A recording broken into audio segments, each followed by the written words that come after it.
भगवान राम की नगरी में आपका स्वागत है। श्री रामाय नमः रामभद्राय नमः रामचंद्राय नमः राघवाय नमः। హే గాయ్స్, ఎలా ఉన్నారు? మరికొద్ది రోజుల్లో శ్రీరాముడు కొలువదీరనున్నాడు. దాదాపు 500 సంవత్సరాల నుంచి కూడా మన దేశంలో ప్రజలందరూ కూడా ఈ రోజు కోసమే ఎదురు చూస్తూ ఉన్నారు. కేవలం ఈ రోజు కొరకే ఎన్నో యుద్ధాలు, ఎన్నో గొడవలు జరిగాయి. ఈ గొడవల్లో ఎంతో మంది ప్రాణాలు కూడా కోల్పోయారు. అయోధ్యలో రామ మందిరం ఉండేది అని 1600 సంవత్సరాల నుంచి గొడవలు మొదలయ్యాయి. 1800 సంవత్సరంలో ఈ గొడవలు ఇంకా ఎక్కువ అయ్యాయి. ఈ రోజు నుండి 150 సంవత్సరాల ముందు అయోధ్యలో రామ మందిరం కొరకు ఎంతో మంది ప్రజలు తమ ప్రాణాలు కోల్పోయారు. కొందరైతే తమ జీవితం మొత్తం రామ మందిరం కొరకే పోరాడారు. అలా అయోధ్యలో రామ మందిరం కొరకు తమ శక్తిని మించిన పోరాడిన వాళ్ళు ఇప్పుడు మన మధ్యలో లేరు. కానీ అయోధ్యలో రామ మందిరం మనం తొందరలోనే చూడబోతున్నాం. మన పూర్వీకులు పడిన కష్టానికి మనం ఫలితం అనుభవించబోతున్నాం. సరిగ్గా ఈ రోజు నుంచి 492 సంవత్సరాల ముందు, అంటే 1528లో శ్రీరాముని మందిరాన్ని అప్పుడు నవాబ్ అయిన బాబర్ కూల్చేశాడు. ఈ రోజు వీడియోలో దాదాపు 500 సంవత్సరాల నుంచి రామ మందిరం కోసం జరిగిన గొడవల గురించి తెలుసుకుందాం. అందుకే ఈ వీడియో ఎక్కడ స్కిప్ చేయకుండా పూర్తిగా చూడండి. మరి ఇంకెందుకు ఆలస్యం, let's go into the video. Deepawali मनाए 22 जनवरी की शाम पूरे हिंदुस्तान में जगमग जगमग होनी चाहिए. 1528లో బాబర్ అయోధ్యలో ఉన్న రామ మందిరాన్ని పడగొట్టి అక్కడ మసీదు నిర్మించాడు అని మనకి తెలుసు. కానీ దీనికంటే ముందు ఏం జరిగింది అని చాలా మందికి తెలియదు. అది ఏంటంటే శ్రీరాముడి కుమారుడు అయిన కుషుడు అయోధ్య రామ మందిరాన్ని నిర్మించాడు. ఆ సమయంలోనే ఒక్క అయోధ్యలోనే 3000కి పైగా శ్రీరాముడి మందిరాలు ఉన్నాయి. క్రీస్తు పూర్వం 5వ శతాబ్దంలో వీటిలో చాలా వరకు రామ మందిరాలు పడిపోయాయని చాలా మంది చెప్పుకుంటున్నారు. అదే సమయంలో ఉజ్జయానికి చెందిన రాజు విక్రమాదిత్యుడు ఆ కూలిన మందిరాలు అన్ని తిరిగి నిర్మించారు. తర్వాత ఆ మందిరాలు అన్నిటికీ అయోధ్యలో చాలా సంవత్సరాల వరకు పూజలు జరిగాయి. ఆ తర్వాత ఏప్రిల్ 21, 1526 సంవత్సరంలో మునాముద్ బాబర్ మరియు ఇబ్రాహిం లోడికి యుద్ధం జరిగింది. 1528 కల్లా బాబర్ సైన్యం అయోధ్యకు చేరింది. అప్పుడు బాబర్ ఆజ్ఞ మేరకు తన సేనాధిపతి రామ మందిరాన్ని పడగొట్టి మసీదు నిర్మించారు. ఈ మసీదుని బాబ్రీ మసీద్ అని అంటారు. ఆ తర్వాత ఎలాంటి అడావిడి లేకుండా 150 సంవత్సరాలు గడిచాయి. ఆ సమయంలో ఇండియాని మొఘల్స్ పాలిస్తుంది. తర్వాత 1717లో అంటే బాబ్రీ మసీద్ నిర్మించిన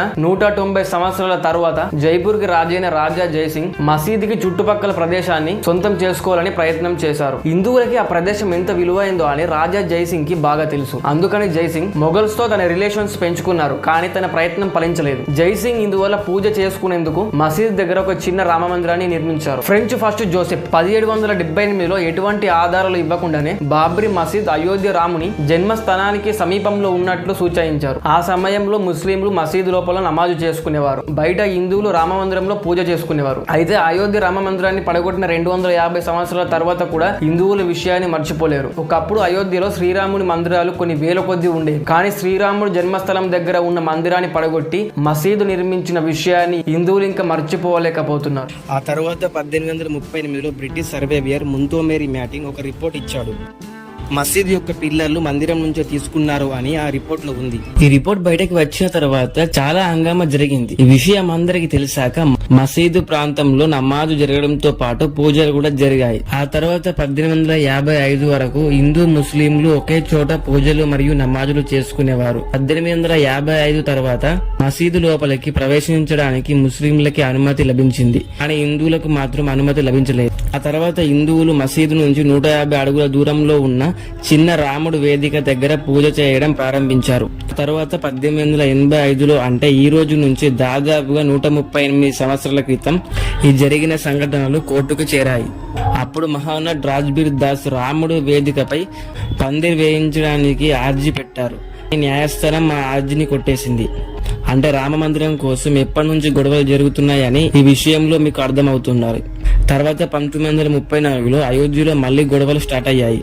ఇందులో భాగంగా బాబ్రీ మసీద్ యొక్క గోడ విరిగిపోయింది. ఆ గోడ తిరిగి మళ్లీ కట్టించడం కూడా జరిగింది. ఆ సంఘటనల వల్ల అక్కడ నమాజ్ జరగడం ఆగిపోయింది. ఆ సమయంలో మన దేశాన్ని బ్రిటిష్ వారు పరిపాలిస్తున్నారు. అప్పటి కాంగ్రెస్ ఎజెండాలు కూడా రామ మందిరం గురించి ఎలాంటి ఆలోచనలు లేవు. కానీ ప్రజలు మాత్రం బాబ్రీ మసీదు కట్టించిన 400 సంవత్సరాల తర్వాత కూడా అయోధ్య రామ మందిరం కోసం పోరాడుతూనే ఉన్నారు. గవర్నమెంట్ మీడియా నుంచి ఎలాంటి హెల్ప్ అందకపోయినా కూడా కేవలం రాముడి మీద భక్తితో రామ మందిరం కోసం పోరాడుతూనే వచ్చారు. 1947లో మన దేశానికి స్వతంత్రం వచ్చింది. ఇంతవరకు కూడా వారానికి మాత్రం కేవలం శుక్రవారమే మసీద్ ఓపెన్ చేసేవాళ్ళు మరియు రాముని వేదిక దగ్గర భక్తులు పూజలు చేస్తుండేవాళ్ళు. దేశానికి స్వతంత్రం రాగానే ప్రజలు చాలా ఆనందపడి దేశానికి స్వతంత్రం వచ్చేసింది, దేశం ఇప్పటికైనా రామమందిరం నిర్మించే పనులు మొదలవుతాయని ఆశపడ్డారు. అప్పటి కాంగ్రెస్ ప్రభుత్వంలో ఏ ఒక్కరు కూడా రామమందిరం ప్రస్తావన తీసుకురాలేదు. 1949లో జరిగిన ఒక విషయం చాలా మందిని ఆశ్చర్యానికి గురిచేసింది. డిసెంబర్ 30, 1949లో ఉదయాన్నే గంటలు మోగుతున్న శబ్దం వినిపించింది. శ్రీరామునికి పూజలు జరుగుతున్నాయి అనే విషయం తెలిసింది. రాత్రికే శ్రీరాముని విగ్రహం మందిరంలో ప్రత్యక్షమైందని హిందువులు దావా వేయడం మొదలుపెట్టారు. రాత్రి సమయంలో చీకటి ఉన్నప్పుడు ఎవరో కావాలని మందిరాలలో విగ్రహం పెట్టారు అని ముస్లింలు అంటున్నారు. విషయం గురించి తెలిసిన ముస్లింలు మరియు హిందువులు గుమిగూడారు. ఈ వ్యవహారం ఎంత పెద్దగా మారిందంటే అప్పటి ప్రధానమంత్రి జవహర్ లాల్ నెహ్రూ గారికి ఈ విషయం గురించి తెలిసింది. అప్పుడు నెహ్రూ మందిరంలో ఉన్న విగ్రహాన్ని తీసేసి ముందులాగా మార్చడానికి ముజిస్ట్రేట్ కేకే నాయక్ కి ఆదేశాలు ఇచ్చారు.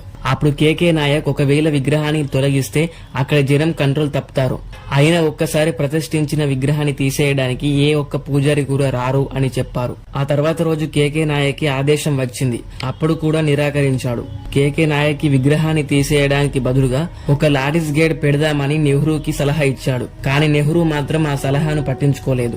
ఆ తర్వాత 1950లో హిందువుల మహాసభ యొక్క న్యాయవాది గోపాల్ సింగ్ విశారద్ రాముని విగ్రహానికి పూజలు చేసుకోవడానికి అడిగారు. ఆ తర్వాత ఆ కేసు 35 సంవత్సరాల పాటు నడుస్తూ వచ్చింది, కానీ ఎలాంటి రిజల్ట్ మాత్రం రాలేదు. తర్వాత 1980లో భారతీయ జనతా పార్టీ వచ్చిన తర్వాత అయోధ్య రామ మందిరంలో జరిగిన సంఘటనల గురించి మార్పులు రావడం మొదలయ్యాయి. ఆ సమయంలో సంఘ్ మరియు బీజేపీలు కలిసి రామమందిర ఆందోళనలో భాగమయ్యారు.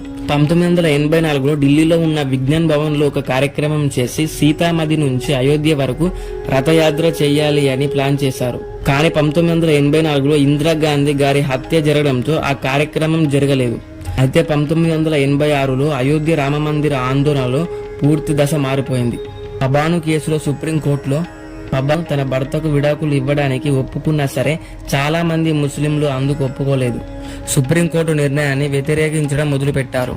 అప్పటి ప్రధానమంత్రి ముస్లింలను సంతోషపెట్టడానికి ఈసారి రాజీవ్ గాంధీ తీసుకున్న నిర్ణయాలపై కోపపడ్డారు.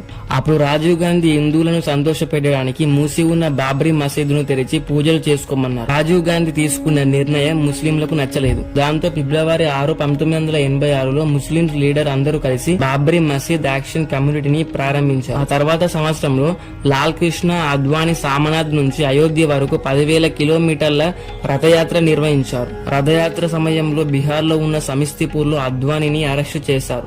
రథయాత్ర పూర్తయ్యే రోజు చాలా మంది అయోధ్యకు వచ్చి రథయాత్రను విజయవంతం చేశారు. ఎక్కువ వచ్చిన భక్తులను కంట్రోల్ చేయడానికి అప్పటి గవర్నమెంట్ తుపాకీ కాల్పులను జరిపింది. దానితో చాలా మంది ప్రాణాలు కూడా పోయాయి. డిసెంబర్ 6, 1992న దాదాపు 2 లక్షల మందికి పైగా భక్తులు అయోధ్యకు వచ్చారు. ఆ సమయంలో కళ్యాణ్ సింగ్ ఉత్తరప్రదేశ్ కి ముఖ్యమంత్రిగా ఉండేవారు. పివి నరసింహారావు ప్రధానమంత్రిగా ఉండేవారు. అప్పుడు కళ్యాణ్ సింగ్ భక్తులను కంట్రోల్ చేయడానికి ఎలాంటి కాల్పులు జరగకూడదు అని పోలీసులకు ఆర్డర్ ఇచ్చారు. కానీ అంతమంది భక్తులు అయోధ్యకు తరలి రావడం ద్వారా ఏదైతే జరగకూడదు అని అనుకున్నారో అదే జరిగింది. ఆ రోజు మధ్యాహ్నం 1:55 మసీదు మొదటి డోర్ ని పడగొట్టారు. తర్వాత 3:30 రెండవ డోర్ ని కూడా పడగొట్టారు. మరియు సాయంత్రం 5 గంటలకు 3వ డోరు కూలిపోయింది. ఈ సంఘటన జరిగిన తర్వాత ఉత్తరప్రదేశ్ లో రాష్ట్రపతి పాలన ప్రకటించారు. కళ్యాణ్ సింగ్ ని తన పదవి నుంచి తొలగించారు. ఆ తర్వాత జరిగిన గొడవలలో దాదాపు 1000 మందికి పైగా మరణించారు. తర్వాత 7 సంవత్సరాల వరకు కూడా న్యాయస్థానం ఈ విషయంపై మౌనం పాటించింది. ఆ తర్వాత 1990 సంవత్సరంలో బీజేపీ మళ్లీ కేంద్రానికి వచ్చిన తర్వాత రామమందిరం విషయంలో ఆలోచించడం మొదలుపెట్టింది. ఆర్కియాలజికల్ సర్వే ఆఫ్ ఇండియాకి ఈ విషయంపై పరిశోధనలు మొదలు పెట్టమని ఆదేశించింది. ముందు అసలు ఏం ఉండేదో అని తెలుసుకోవడం కోసం మసీదు ఉన్న ప్రదేశం జాగ్రత్తగా గమనించమని వాళ్లకు ఆదేశించింది. ఆర్కియాలజికల్ సర్వే ఆఫ్ ఇండియా ఇచ్చిన రిపోర్ట్ ప్రకారం ఆ ప్రదేశంలో ఒక హిందూ దేవాలయం ఉండేది అని తెలిపింది. దానితో మొదటిసారిగా అక్కడ హిందూ దేవాలయం ఉండేది అని సైంటిఫిక్ గా ప్రూవ్ అయింది. ఈ విషయాన్ని ప్రూఫ్ గా తీసుకున్న న్యాయస్థానం వివాదంలో ఉన్న ప్రదేశాన్ని రామ జన్మభూమి ట్రస్ట్, నిర్మోయి అఖారా మరియు సన్నివాహ బోర్డుకి సమానంగా పంచింది. కానీ ఈ 3 పక్షాలు మాత్రం న్యాయస్థానం ఇచ్చిన తీర్పుని మాత్రం అంగీకరించలేదు.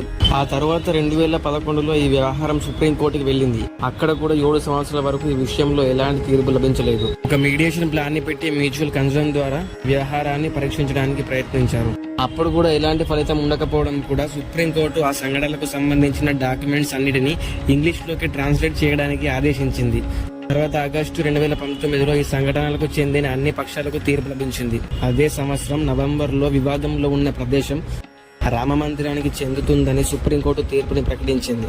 ఆ తర్వాత ఫిబ్రవరి 5, 2020 సంవత్సరంలో రామమందిర నిర్మాణానికి శంకుస్థాపన జరిగి పనులు మొదలయ్యాయి. 1528లో అయోధ్యలో రామమందిరాన్ని పడగొట్టి 492 సంవత్సరాల తర్వాత అదే ప్రదేశంలో రామమందిరం నిర్మాణం జరిగింది. 500 సంవత్సరాల తర్వాత అంటే ఇప్పుడు అయోధ్య రాముని దర్శనం ప్రపంచమంతా జరుగుతుంది. So that's it for today. ఈ వీడియో నచ్చితే లైక్ చేసి, షేర్ చేసి, సబ్స్క్రైబ్ అవ్వండి. ఇంకో మంచి వీడియోలో మళ్ళీ కలుసుకుందాం. అంతవరకు సెలవు, బై బై.